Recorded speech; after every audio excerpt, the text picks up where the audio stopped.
I So was we have a tempted forum, to Stan. I was tempted to try to connect with Nate Hagens because I think he lives here in the Twin Cities to maybe even join us today, but we're going to live with his video.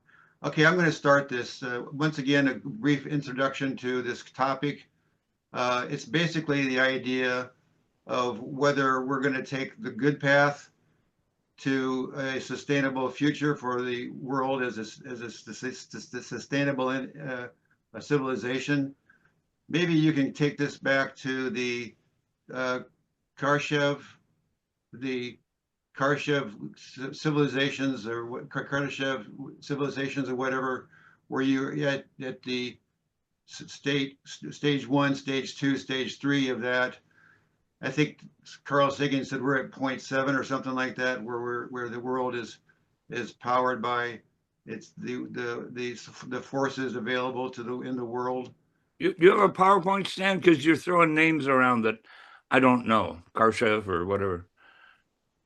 Well, the Kardashev is a different kinds of powers for different types of civilization. Different levels of civilization, you might say. Oh, okay. Wow, I didn't know that name. Yeah, it's a lot of it's energy dependent. Like higher levels have Dyson spheres and stuff like that, where they Well, I got you. I got you. After Kardashev 1, it gets very sci-fi like, but probably never in our lifetime type stuff. Can you spell that name in the chat real quick, Stan? I'd have to. I'm going to present I have a presentation to Oh, do. I can AI it while I'm watching, write it down, whatever you. So this is Nate Hagens. He's kind of an expert in this type of discussion about what we are doing, what we can do, and what we should do regarding the transition to sustainable. Unlike Tony Seba and unlike Adam Dorr, which is the Rethink X group, I think he's a little bit more grounded in reality and basically has a very good knowledge of the oil industry and how the world survives on oil, and I think he's probably a little bit more about trying to be realistic regarding the transition from oil to sustainable. And instead of me trying to explain what he's up to, I'm going to let him explain. And he has a kind of a weekly, I think, podcast or YouTube called Frankly, and that's his kind of discussion. So I'm just going to turn on share, and we're going to enjoy a little bit of Nate Hagens and his views on how we can possibly navigate to sustainable.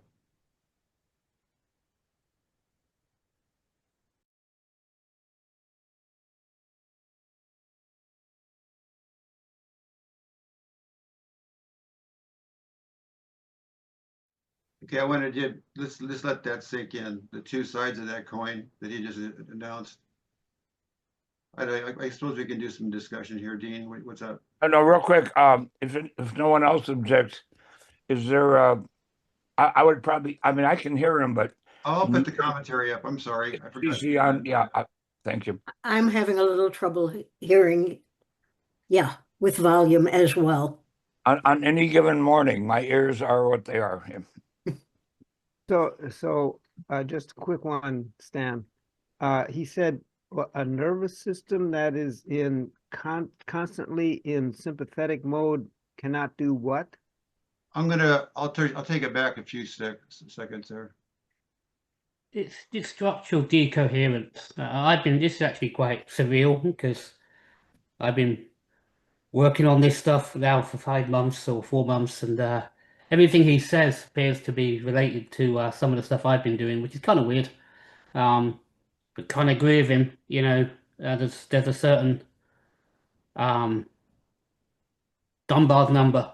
There's a certain constraint on our ability to relate to others, and I think we're passing the point of capacity. Unless we, to take Meadows' point, we've got to zoom out and look at the system. Oh, I have to show you my book when I say Meadows. There you go. We should read this book at some point. System in. Can you see the book? It's Don't out of blur, focus. don't blur your background, Brandon. If you blur your background, we Oh, can't sorry. see. I won't blur my black. There you go. Now you can see it. Yeah. I recommend that because I actually bought it when I was in Houston at NASA because I needed to reread it just to keep grounded. But everything he's saying resonates very strongly with me, and there you go. I wasn't going to join today because I had I had paper I was dealing with Boeing, but they were now busy, so I'm glad I joined. This is great. Well, I think you're finding, first of all, Nate has a very hypnotic, sort of sage-like presentation. He has a very calming present. He's a good speaker. But I already rewind it so we can listen to that last dichotomy between it's kind of a set and setting thing. Set being your internal structure and setting being your environment kind of preparation.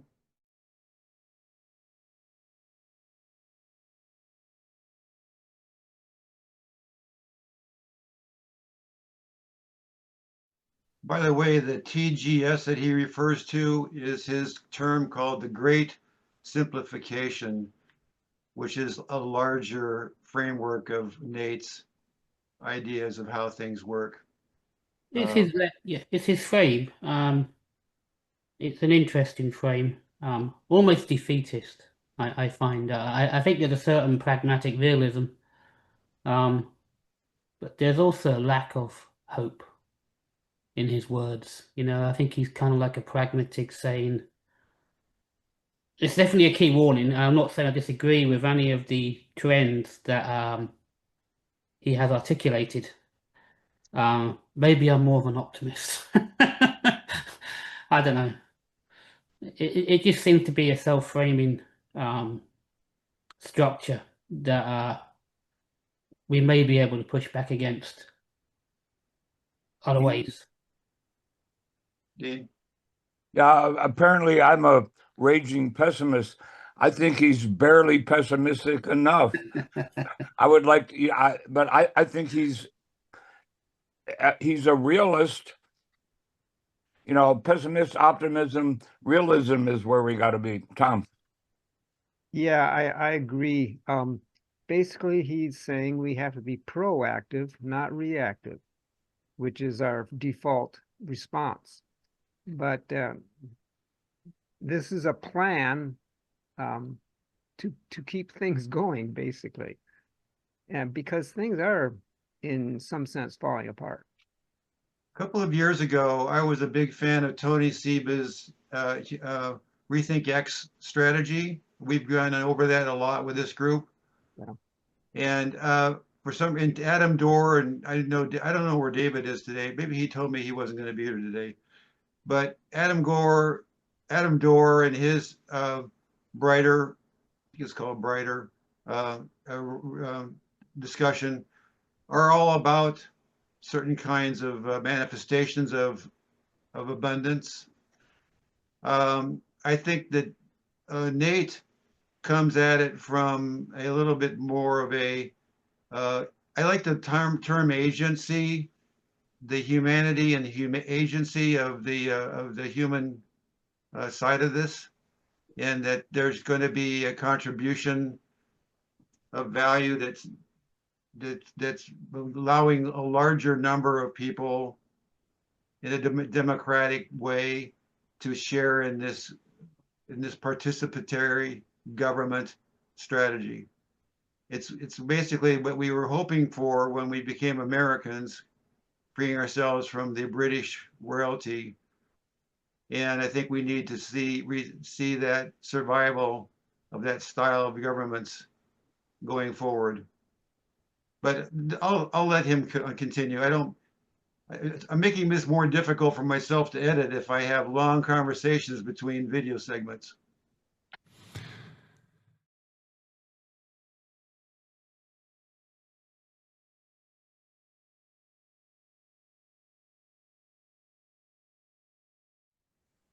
Okay.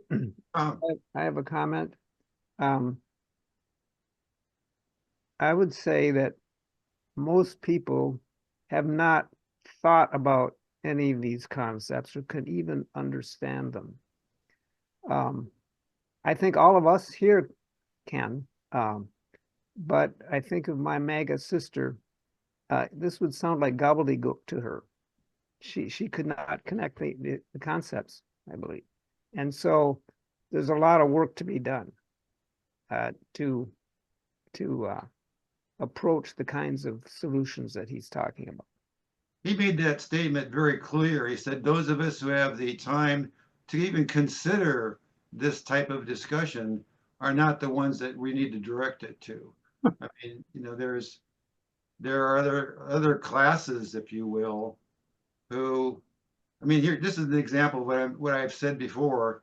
To tell somebody that the earth doesn't, that the sun doesn't revolve around the earth, they don't care.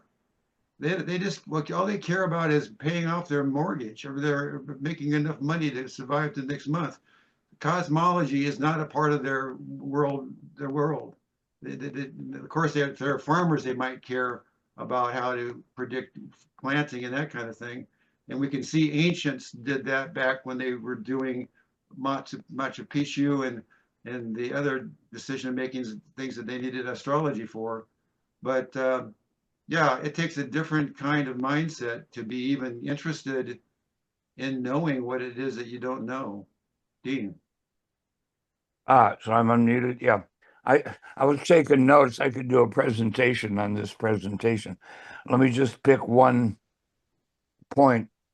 You know, he keeps coming back to the house of cards economy that we've built that requires growth, period, requires an expanding population, requires more money, requires us to make more things. And so how do and I, you know, I've known this stuff since I was a hippie in the 70s. How do you change that model into a sustainable? Well, first thing you do is eliminate Wall Street. I'm sorry, but where's that going to lead? But yeah, when we have what's that game where you stack up the blocks? The Jenga? Jenga. Yeah, my nephew built one out of 2x4s. That was exciting. And we had ladders in his house here. But yeah, and the house of cards and all that. How do you redo that unless you're the czar of the world? You know, I don't know. That's the authoritative reaction that he was describing. It's Ren, a very Jenga is a very impressive analogy of, you know, he talks about breaking and bending, and I think it means a little bit about just practicing a longer vision of what you want to do. and is there an app for that coming out of Silicon Target? No, there's not. There could be. I sometimes kind of go back to the idea of the Egyptians making a deity out of the sun. It's one of the things that we can actually point to. I know this will sound a little strange, but to be able to point to something that's an unlimited resource. It is our God in a way. Without the sun, we don't exist, right? And we will cease to exist. Yeah, But yeah, it's kind of important. Bren. Just as a quick point, I'm still new. You don't put the conversations on the web, do you? Or do you? I edit them out. Okay, brilliant. Okay. I do all the conversations the conversations we do put on the web. Yes, this goes on the web. Okay. But I do all the editing myself. I cut out all the videos because that would be a copyright violation. Oh, okay. That's why I was a little bit nervous about having too much conversation during a video, because that makes it harder for me to find that, to cut those in and not cut those out, which I'd like to do. But Oh, okay.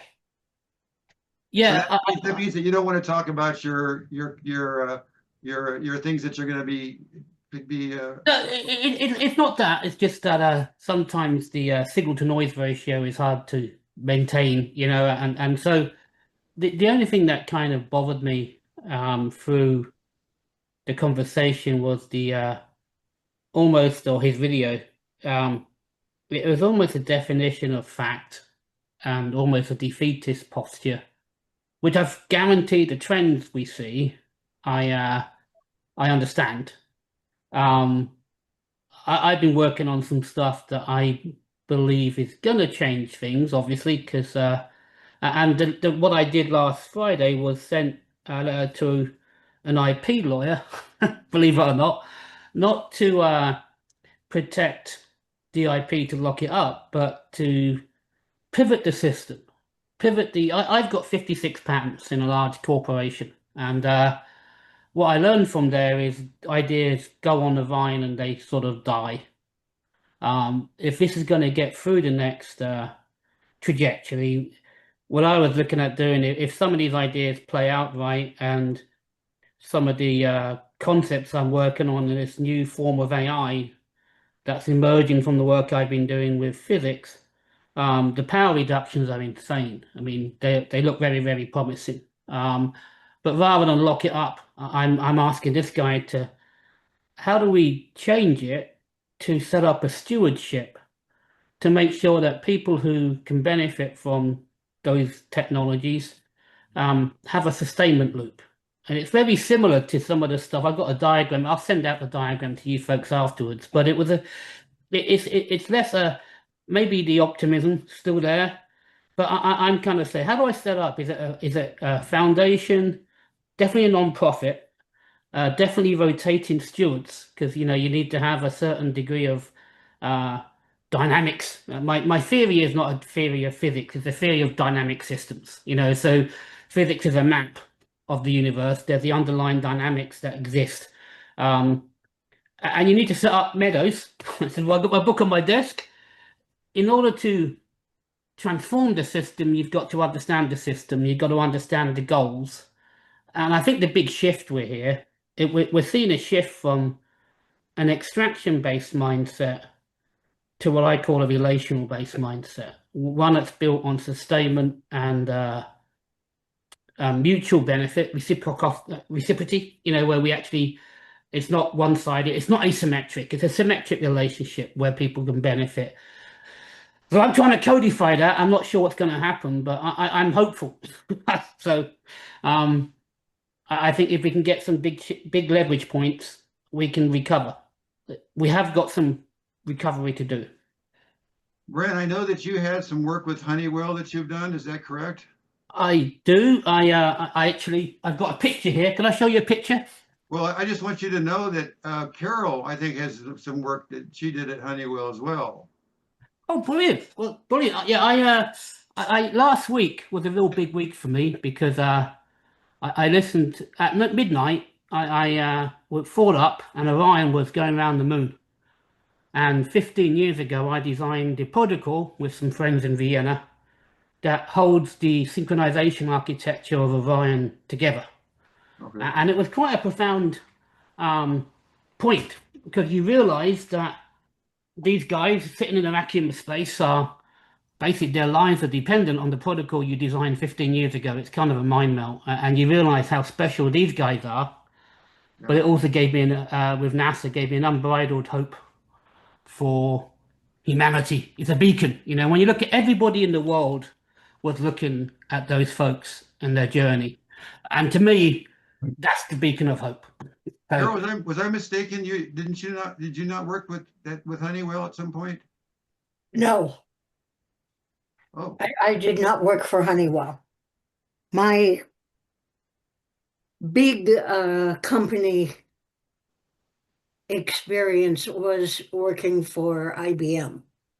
oh, okay. Well, that's an error on my part. Sorry about that.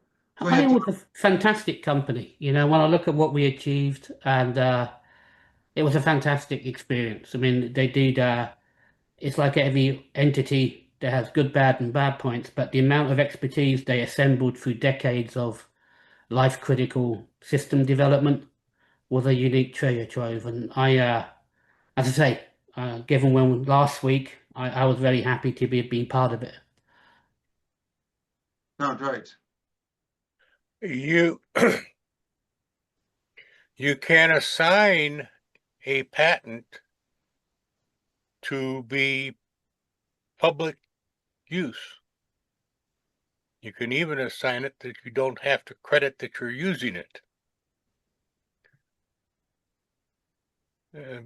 Dad? Bren, you're muted. Yeah, I want to put some teeth in the system. I think openness is nice, but you really want some feedback in the system. If people start to use this stuff towards extractive measures, addiction, the mass surveillance, you need feedback to say, okay, you can't do that.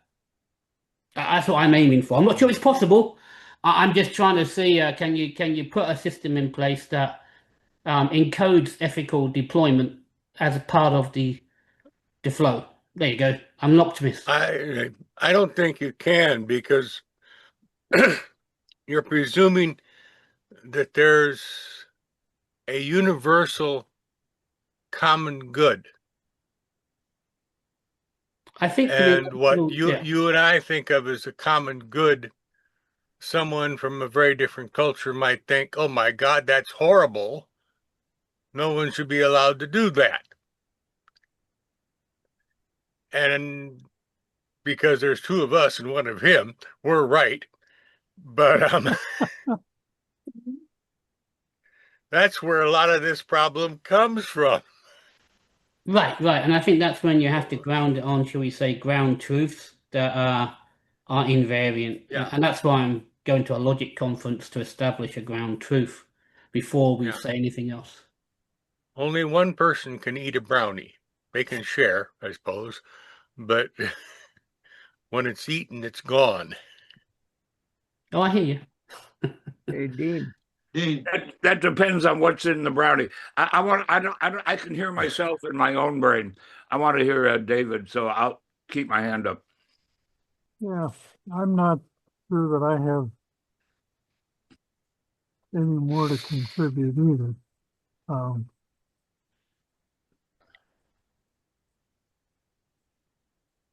not sure if somebody just said what I wanted to say. Okay. When you're talking about global warming and carbon and that kind of stuff, the one thing that's been most effective is the system of carbon credits, where people who produce carbon can trade these credits for people who don't, and there's it helps to reduce the production of carbon dioxide and methane. It's about the only thing that has helped to reduce that at this point. But the problem is that, again, is economic based. It's all dollars and cents. We have to somehow get beyond that. That's all I want to say about that. Carol.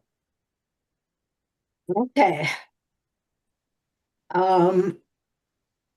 I believe that there is a basic fact of human nature that he is pretty much not taking into consideration, and that will largely make his ideas come to failure.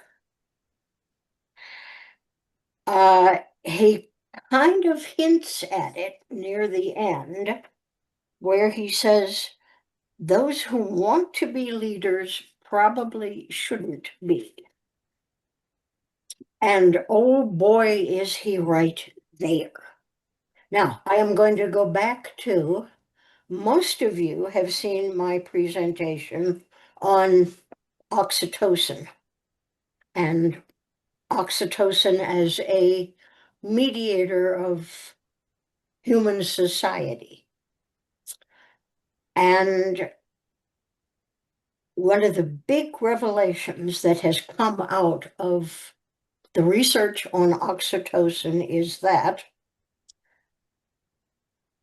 there is approximately, and okay, this research was done in the US under current conditions, starting about 20 years ago. Approximately 5% of the human population is so constituted that they do not react to a surge of oxytocin. And what the consequence of this is that these people have no empathy. They are constitutionally incapable of walking a mile in the other guy's shoes, of understanding other people, and of, when you're watching a movie and somebody gets hit, most people will flinch a little bit as that hint is coming and connecting. These guys don't. They have no sense of empathy. Now, Wait, you said these guys. Does that only affect males or females? Sorry. no, I am using guys in the term of humans. Binary, gotcha. This is largely independent of sex. Or Now, genders, I call it. okay. And again, approximately half of these people, it's a mutation in the human genome. They're born that way. The other half, each half being 2.5% of the population, got that way by things that destroy their oxytocin receptors. And the two things that mostly destroy your oxytocin receptors are serious long-term childhood abuse, be it physical or mental.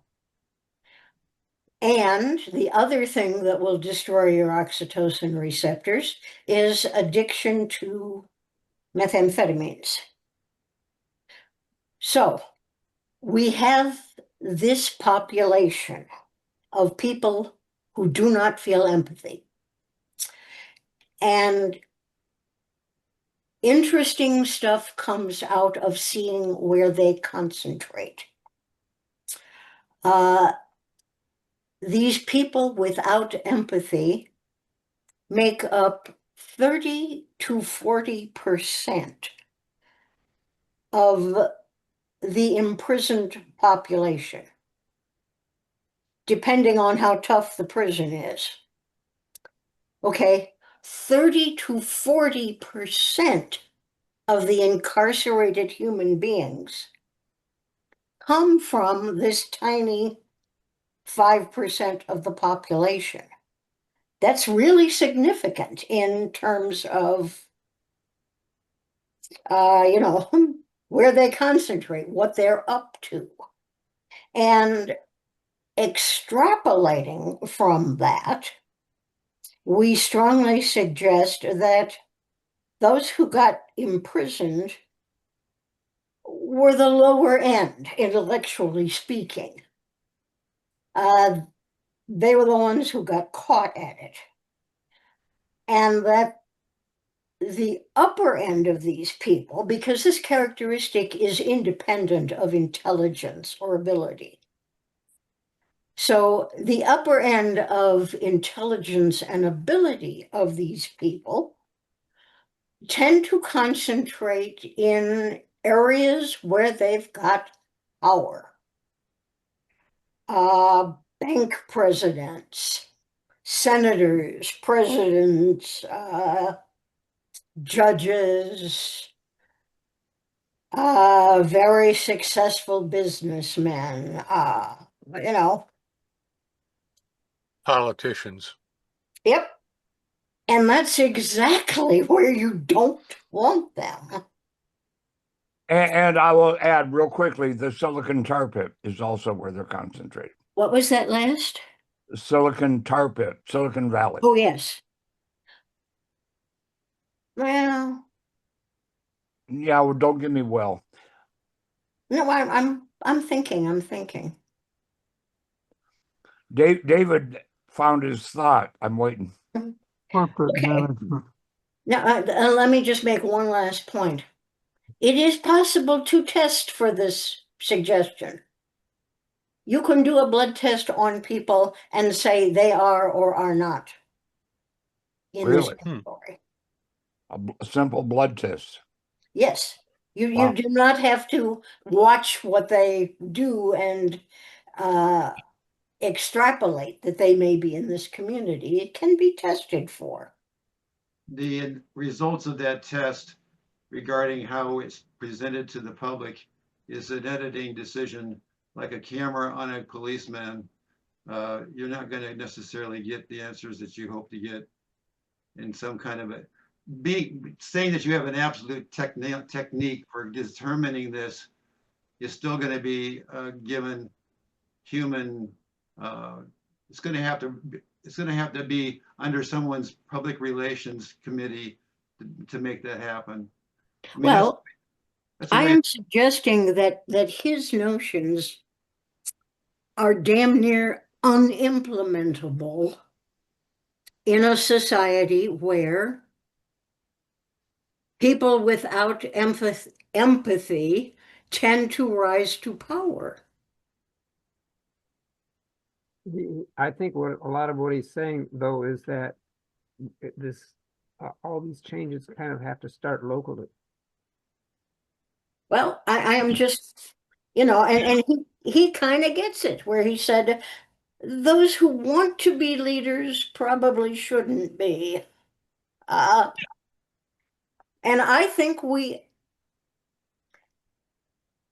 his beautiful, we can all push for this kind of a society. I think he was It's quoting going Lord to of the Rings. fail. He was quoting Lord of the Rings, I think, when he made that statement, didn't he? Wasn't he Was that quoting last? J.R. Tolkien, Lord of the Rings? Yes. R.R. Tolkien, thank you. Which statement? The statement about leaders that shouldn't be leaders. If you want power, you probably shouldn't have it. Yeah. And I am suggesting that Well, some people regard public service as being an indicator of a good leader. And a public servant and being a leader seems like a confusing thing. It's like, fighting. We have people who altruistically have the oxycontin and they want to serve humanity. Can you imagine that? We've been doing that for 200, Yeah. 400, 600,000 years. Yeah. The But- common good.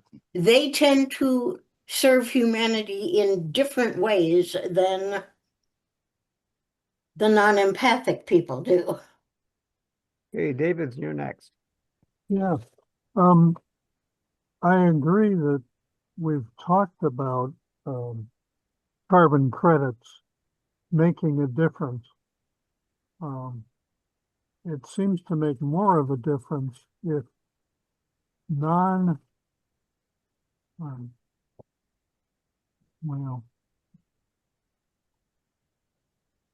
cost seems to be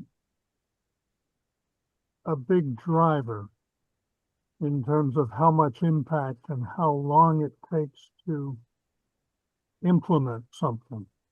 And so it took government to actually reduce the price of solar photovoltaic panels to where they could start having an impact. But now they're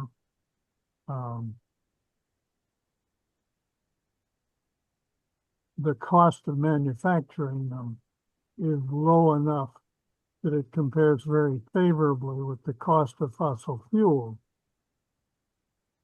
Fossil fuels, the extraction economy you extract the cheapest and most readily available first,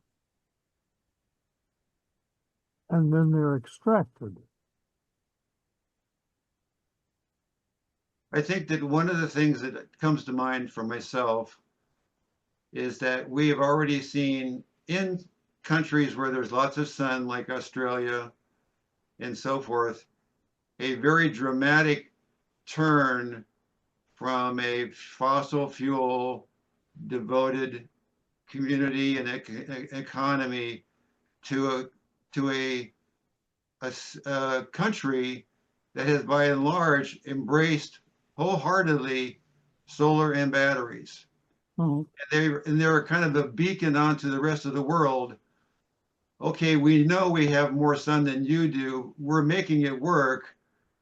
And then there's going to be another country, maybe that's not quite so close to the equator, that's going to be able to hit that mark also. And that strategy is going to be a model for a country that's a little further away from the equator. And so I think what I'm saying is that the mix of how to create this strategy of sustainability can be implemented and then that demonstrated, and then it's easier for others to copy if that's what they want to do. Of course, wanting to get them to will that is something else. It's I think it was oh, who was the science guy? Bill Nye, when he worked at Boeing, was always mentioned that when he talked to energy people and petroleum people, he said, you got to get yourself into a mindset where you're not necessarily an oil company, but you're an energy company. And there are ads on TV every day. We're not an oil company, Shell. We're an energy company. Blah blah blah. Yeah.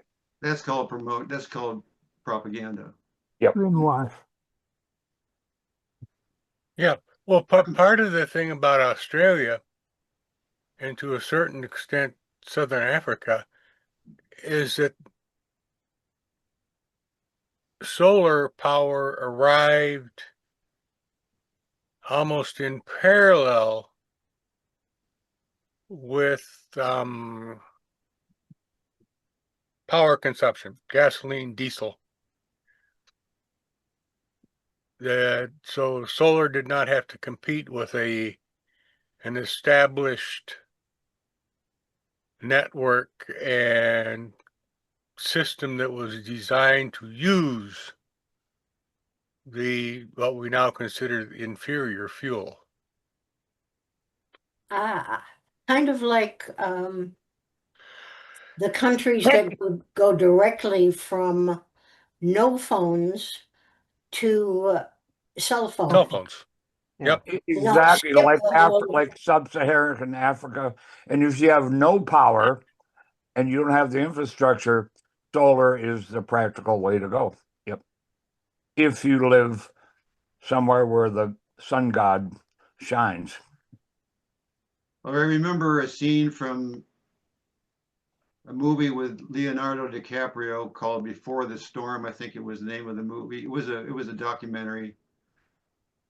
And in that, there's a scene, and I've talked about this with this group before, but there was a scene where he's talking to a person with political power in India, a female. And her argument was that, look, you Americans started your path to wealth and prosperity with fossil fuels. We have lots of fossil fuels.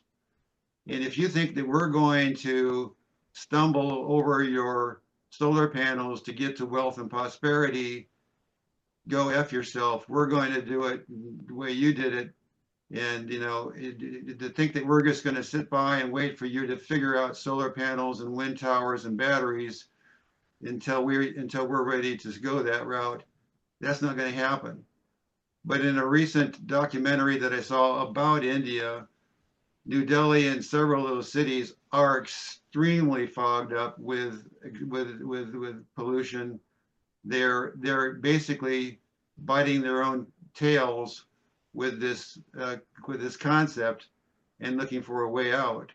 They're And unlivable. Yep. so I think that And then to a certain extent, I think we allowed China to take up the fab process, which is kind of dirty. It's not exactly a process that you want to do in California where you're going to have water systems and so forth.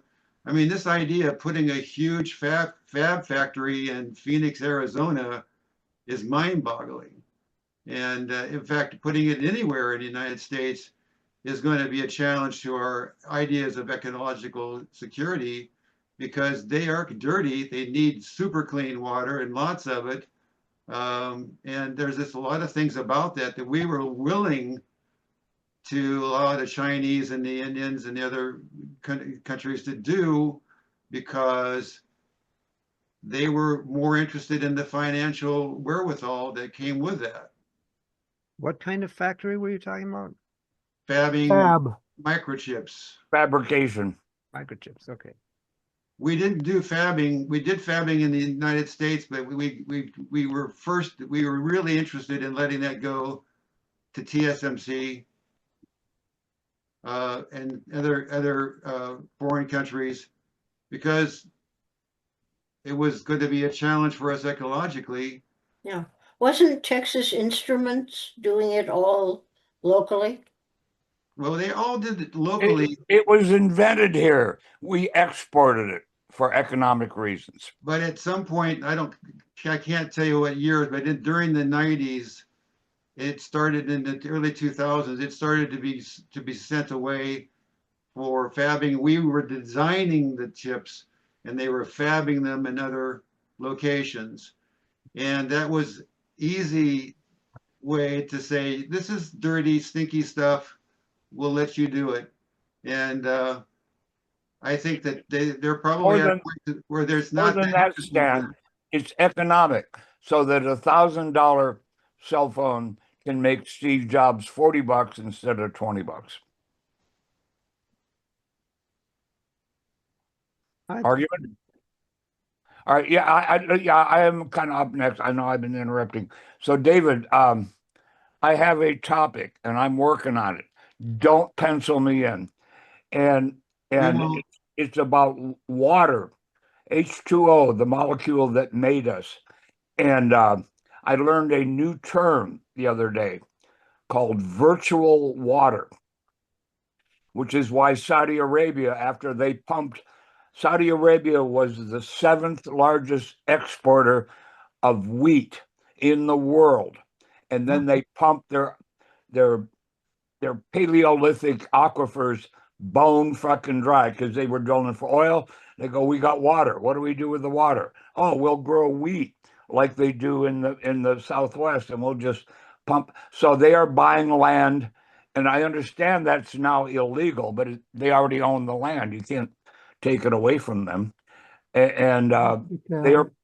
You can. Yes, you can. Yes, yes, you can. Property taxes tend to do that. Yeah. I mean, oil companies have been nationalized.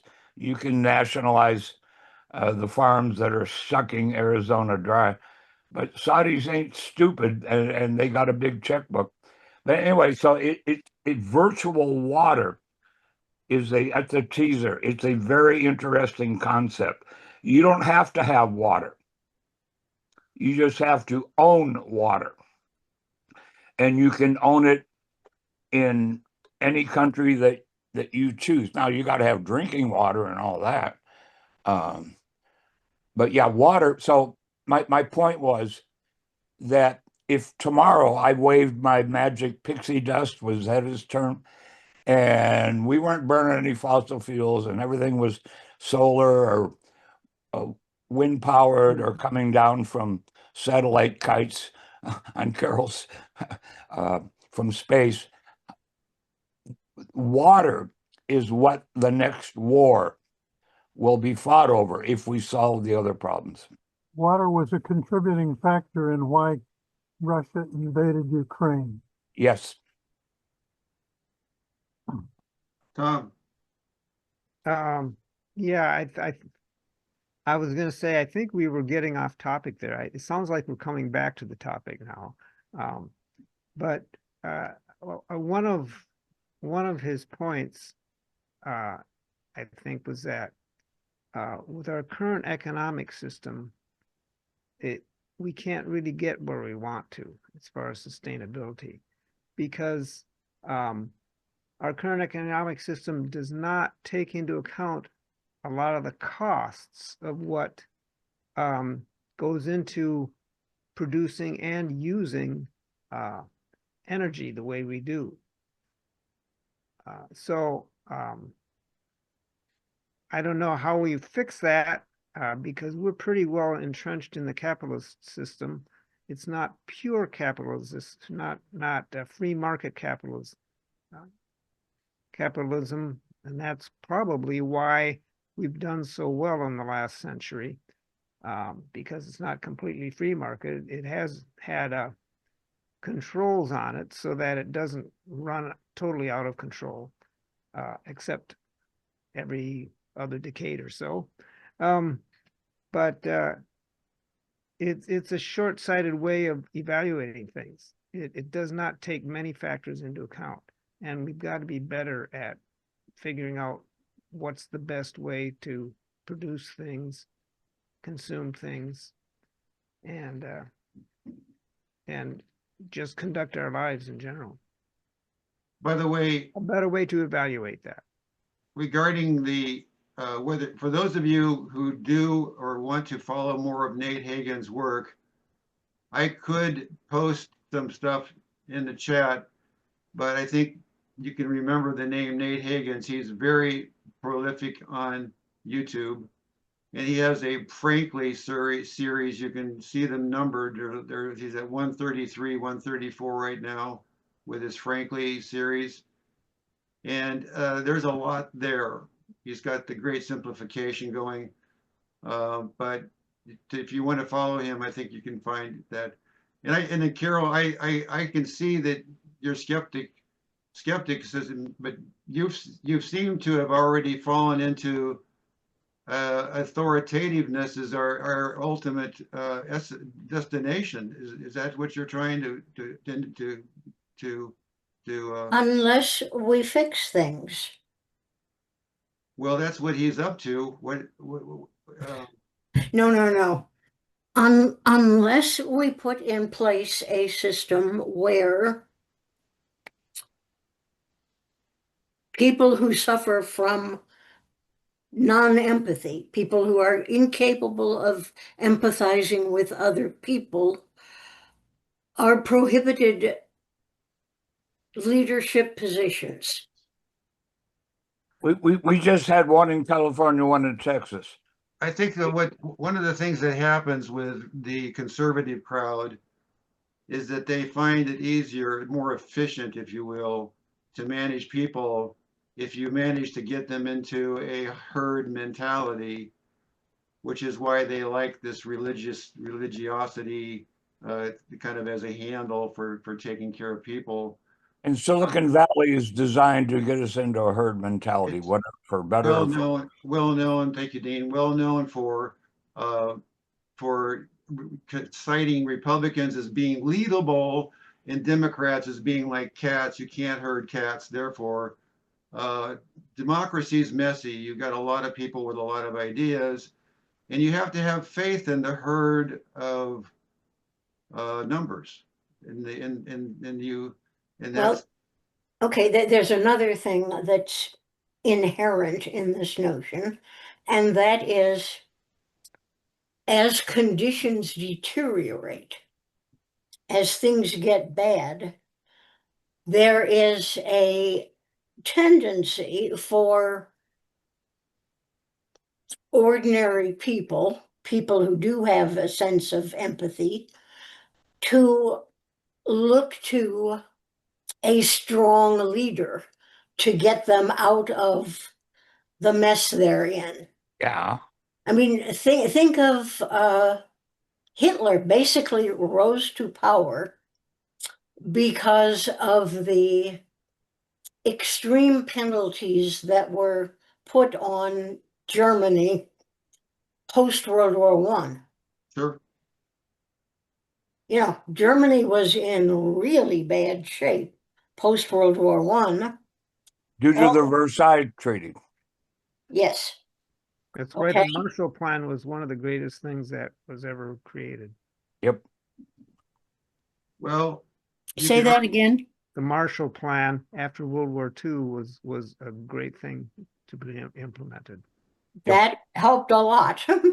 We got 3 hands up. Well, you could But- argue that Hitler was a bit of a broken person in his personality himself. He also was addicted to methamphetamines. And Oh, I am sure that Hitler was a classic non-empath. oh, And what- the problem with having, I'm arguing that with you, Carol, so we're on the same. yeah, the problem with having a classic non-empath in power is that he then attracts people like him to positions under him. Sure. I mean, So we're you begin to have the whole leadership of the country in that together out of this 5%. we're in It's that just- hall of It's mirrors right now. tribalism brought to a country. Yeah. You pick the strong leader who will help you to survive. We've been Yes. doing that for 2 million years. David, you're next. I was going to mention wind power in Denmark as an example of where someone took and developed enough energy supply to support their needs. Certainly, we started it in California, but we didn't manage to make a manufacturing go of it. Well, I see a gradient of solar-based renewable energy towards the equator with less wind power, and then you transition as you go north or south from the equator towards less solar and more wind. But the batteries have got to be in there too, you know. Yeah. Tom Trites. You go where the source is. By the way, I'm not going to show any more videos, so I'm hoping to stretch this conversation out till noon. Not a Well, problem. It's 10-2 now.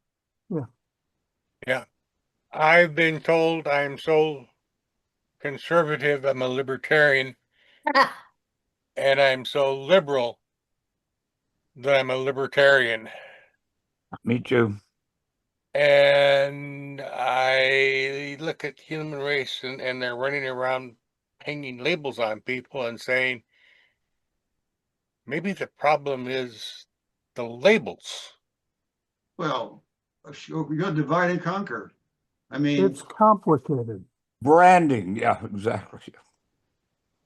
bumper sticker branding. I mean, that's one of the things I like about certain interviews on YouTube that are long format, is that you get a chance to find out that somebody's not just a bumper sticker, but they're an encyclopedia or they're a large volume of information contained within a human being, and that's something that we don't like to have to deal with. That's too much to deal with. Yep. And bumper stickers, yeah, that's a great, because they were a big thing back in my hippie days. And what I always like, you can read a bumper sticker and you instantly judge that person. Yeah, and but what I love, and I've found some, I've tried to take pictures of them, where they have conflicting bumper stickers. So they are a person of two minds. So I go, wow, if I saw that one, they're a Trumper. If I saw that one, they're voting They're for not. Bernie Sanders. Yeah, and I love that juxtaposition, libertarian, whatever you want to call it, where they can hold two truths at the same time. Well, one of the definitions of a libertarian is that they tend to be socially liberal and economically conservative. That used to be the definition. Now they're just undercover Republicans. Yeah, they've been co-opted by the right. Yeah, I agree.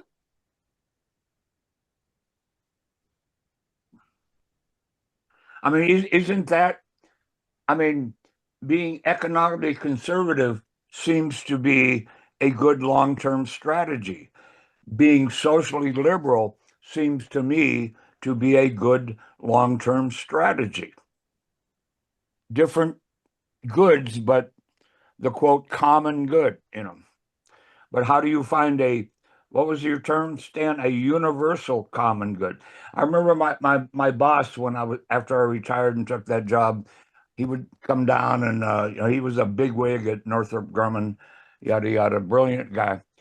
But we would get bored and we'd start talking politics.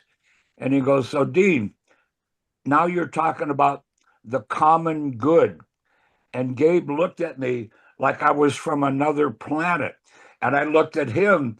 I said, "Gabe, you're from another planet. The common good is how we got here, buddy. Jesus criminy, Yeah. Not according to people who believe in Ayn Rand's philosophy. Don't get me going on Ayn Rand." Yeah. I think some people, not now that we're into that, some people leap or heap Ayn Rand and Nietzsche into the same category. I don't. I have a better feeling towards Nietzsche than Ayn Rand, but Okay, I think first off, it's You- Ayn Rand. You say tomato, somebody else says tomato, I say tomato. I say cantaloupe. Okay, it's after 5:02. It's almost noon. Is there anything else? You have I- a summary, Stan? well, I'm hoping for the. I mean, this is a pathetic analogy, but it's like sort of like jocks versus nerds movies back in the 70s. I don't want to necessarily bring it down to that way, but I'm kind of rooting for the nerds to be able to come up with a way to make this thing work. Maybe Yeah, but they're all employed in Silicon Valley. Yeah, so I don't know. Yeah, Yeah, but no, there are well-meaning nerds. Absolutely, there are, Yes. and Certainly, people who are Unfortunate- jocks and nerds at the same time. Unfortunately, they build things like the Three Gorges Dam. Oh, that was my point. So how do you do this? Modifying capitalism, blah, blah, blah. Ask China. I mean, my God, all you need is a totalitarian government, an engineered economy, and you can put the world out of business. Yeah, and the biggest challenge that the Chinese would have in America is dealing with the lawyers.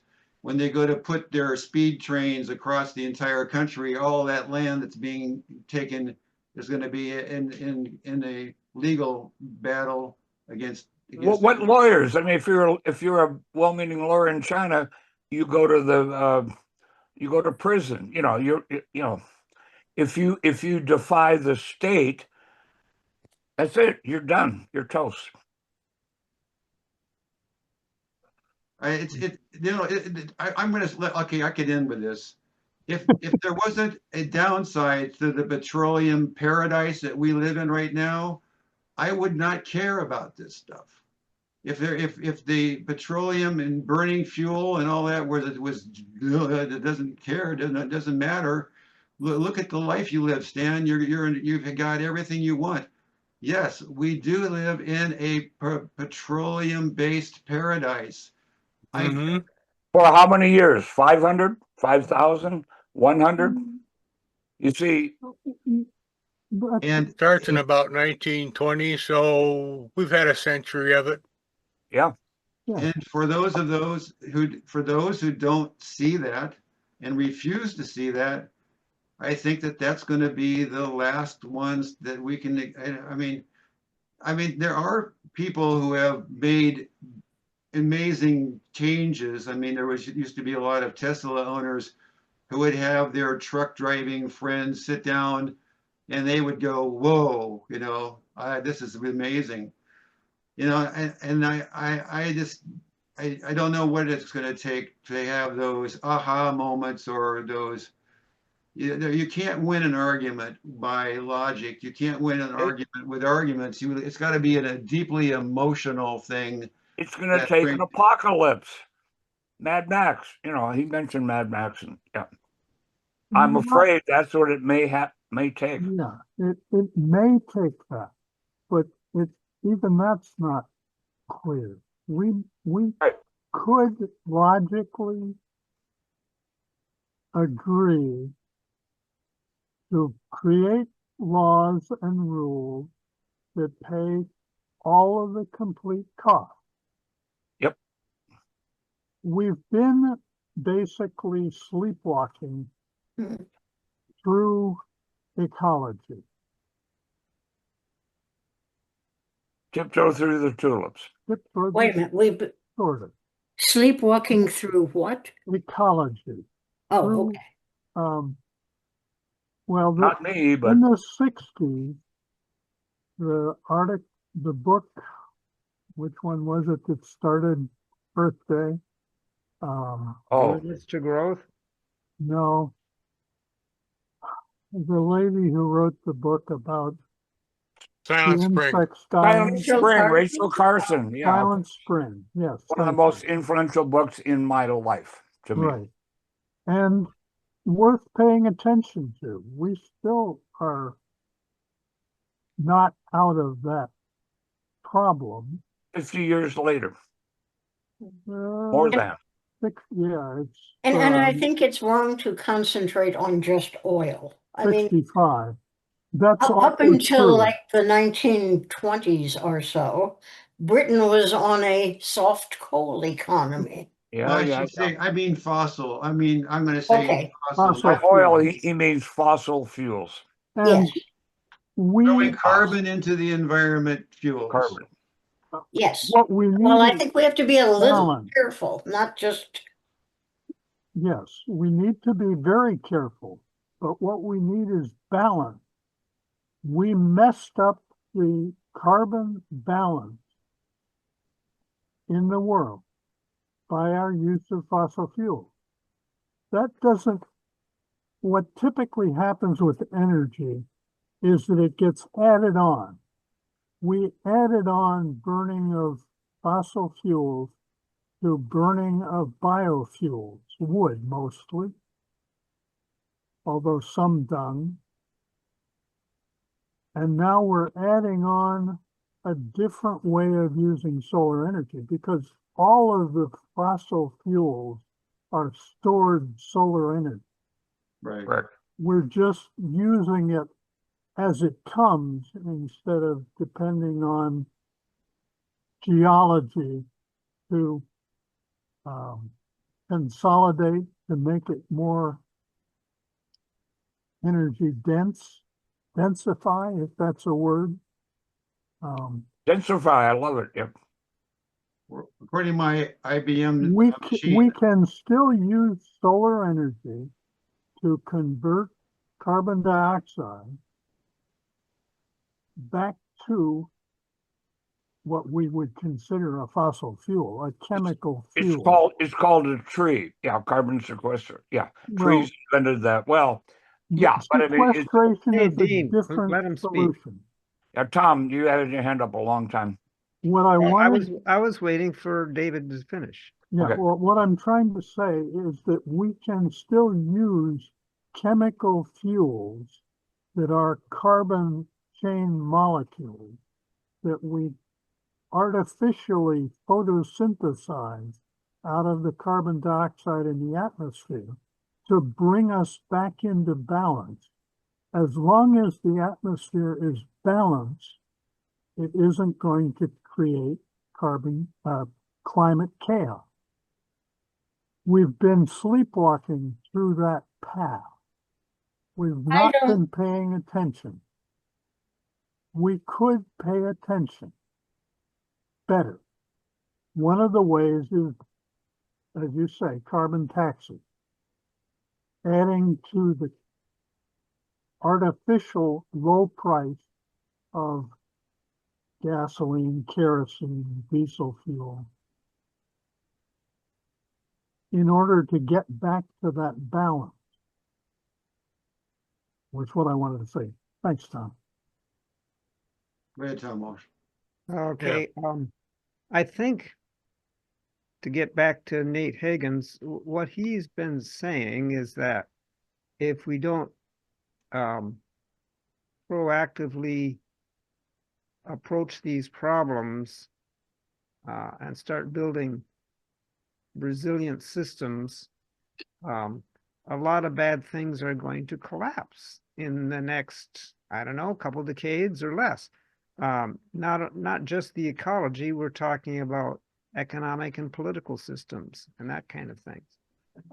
So Well, if the whole the idea- ecology goes, the rest of rest it's of it's gone gone. too. It's gone. yeah, as it's going, some of these other things are going to go. So the whole idea is that we have to be proactive. We have to develop systems that address all these issues before they actually result in calamity. And that's not what we're good at doing. We react to calamities pretty well, but we're on the verge of calamities that are going to decimate populations or nations or whatever. And another one that that's been ignored in this whole discussion is AI. That's kind of an unpredictable thing. It could help us. It could harm us. But we have no idea what it's going to do, because now it's self-programming and self-learning, and who knows what's going But to from an happen. ecological standpoint, AI is already harming us seriously. Well, yes, all the power centers that are required to power that. And the A lot water. of water and produce a lot of heat and that kind of thing. Yes. So I mean, supporting AI I is, think listening to Nate Hagens and his approach to this is a good idea. So I want to thank Stan for presenting this. Mm-hmm. Yep. It's always come to mind to me. I think it was, even if you can find this, even if you look in the Wikipedia for Sir Isaac Newton, he actually predicted the end of the world to be 2060. 20 what? 60. 60. Wow, a bit of a Nostradamus. But I mean, he was into alchemy and things like that too. Sure. He's no saint. I mean, he's living in the times. He was living during the time of the Black Death, the plague. He was a realist. He went from Cambridge back to his farmhouse and did his experiments with light and so forth. I mean, all I'm saying is that we are in a sensitive time frame here. The Kardashev 0.7 to 1 step. We're not there. We're not nearly there, Stan. No, but No, We're But not, we- what, but we, 20% of, in not even his 20%. time, we were shipping coal from North America to Europe. Yep. In whose time? Newton. Oh, Newton. and they were shipping Not- blacks. Not very much. He was also into the slave trade too. He was very economically astute. We were carrying coal to Newcastle. Yep. That kind of leads into next week's topic. Not exactly, but sort of. okay. I'm hoping to put together a presentation on health span. What span? Health. Health span? Health span. Spending good Okay. health. Yeah. Health And span. Gotcha. argument is going to be that it's cheaper to plan ahead and see it coming and behave properly than it is to try and fix it after the fact.